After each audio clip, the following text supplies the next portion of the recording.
Hello everyone! It is way too late to be making this video, but this is just a little wrap up of all the books that I've read and have been reading throughout January and early February. So let's get right into it. Firstly, A Passage to India by E.M. Forster. Unfortunately, I don't actually have the physical copy of the book with me anymore. I had to return it back to the library this morning. It was very stressful when I got that email. I had to read like 150 pages of that book yesterday, so I'd finish it before giving it back to the library. I am very proud of myself as I did finish it, and I did really enjoy it. A Passage to India is about the power structures and race relations that existed between the British and Indians in India during British occupation during the early 20th century. And the way these are exposed when a young Indian Muslim doctor called Dr. Aziz is accused of sexually assaulting a young, naive British woman. It also explores the heterogeneous nature of India itself and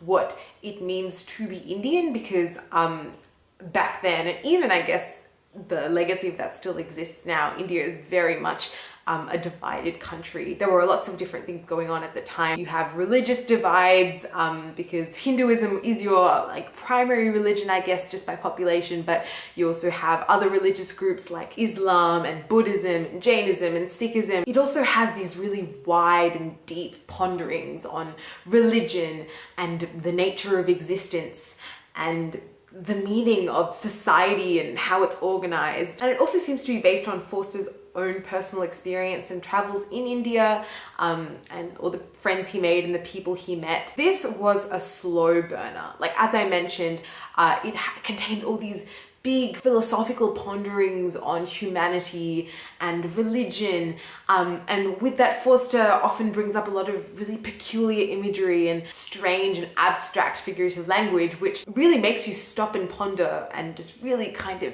think about what he's saying. Not that I necessarily think you need to, be extracting meaning from every single sentence you read in a book, but some of the phrases and sentences that he comes up with, you're just sitting there like, wow, that's such a strange thing. Like, what could that mean? And you're really, I guess, working through that emotional response you get to his writing, which is really nice, and he forces you to reflect on the content of the book. But it does mean it's not really a page turner. It's more of a big kind of reflective experience. Forster really skillfully constructs his characters and his settings to depict the hypocrisies of British rule over India and the entrenched racism that basically guided their governance over India.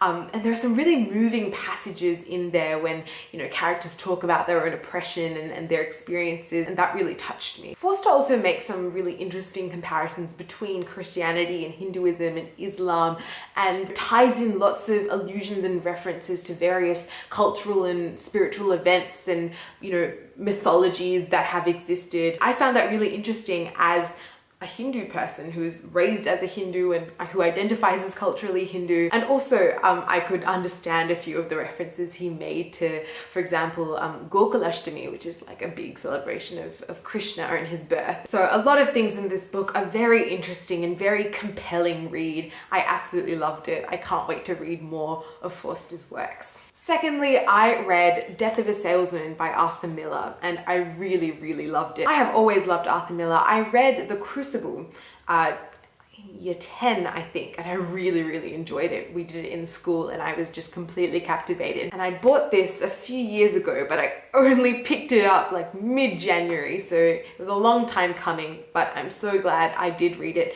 because it was absolutely wonderful. As most of you probably know, this is a play about a working class American family centered around the husband and father, Willie Loman, and his experiences in the corporate world, I guess. And it's more broadly about the American dream and the way working class people are treated. And it's just so beautifully written, and I think would be even more stunning to watch on stage in front of you. Just the way Arthur Miller uses his setting and plays with space and time is absolutely inspired. He uses repeated patterns of dialogue that you notice, but in a slightly different context to create that dramatic irony. The stunning visual symbolism that's there just in the stage directions, but they really just come alive through the text itself, and I couldn't imagine how stunning it would be to watch. I think this is just a really well-constructed play, and every single line is absolutely dripping with implication and meaning, and it was just so impactful and heartbreaking. I was gutted. It was, I don't want to spoil anything in case people haven't read it, but it was, hits you. It hits you. Yeah, I really loved this. So those are the books that I'd finished over the past month and a bit. And now I'm gonna talk about a few of the books that I'm still in the middle of, starting with A Visit from Voltaire by Dinah Lee King. This book is about a woman who has to completely uproot her life in Manhattan and move to Switzerland with her husband and 3 small children, who is then inexplicably befriended by the ghost of a certain famous French philosopher and writer.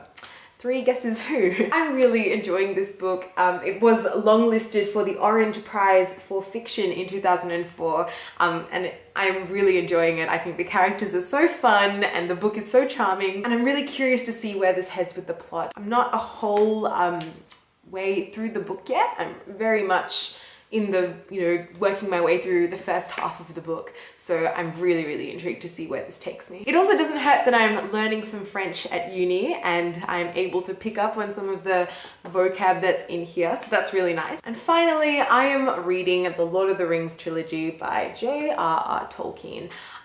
Probably don't need to explain what this is about. I am almost midway through the Fellowship of the Rings and I am loving it so far. It's so nice to have that feeling of being completely wrapped up in a fantastical world with characters you love who are on a quest.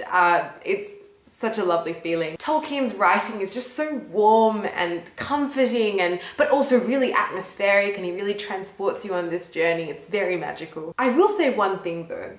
He does have very intricate, long descriptions of settings, specifically pertaining to where the characters are and the location of the places that they visit, which I'm going to be frank with you, I'm finding quite difficult to follow just because I have no sense of direction whatsoever. I cannot read any kind of map, like hell, even Google Maps, where it shows you the direction that you're facing in relation to everything so you don't walk in the wrong direction. I still walk the complete opposite way and get lost. Like, I am useless. It's like they walked northeast of the woods and then south towards the village and then back northwest towards, like, I don't know where this is. I have no idea what to picture in my mind. I'm just constantly confused just during those little sections, but other than that, it's so lovely, and I love the detail with which he's creating this world for us. I think it's so, so special. So yes, I am, plodding along through this, but really, really loving it. So that was just my little wrap up for January and early February. If you've read any of those books, please let me know what your thoughts are, and if you have any recommendations based on what I've been reading. If you've read anything by those authors, also please let me know in the comments. I'm always looking for another book. Speaking of which, I have acquired a few books recently, so maybe there'll be a haul coming up, so please stay tuned for that. And I am looking forward to seeing you guys all very soon. Bye.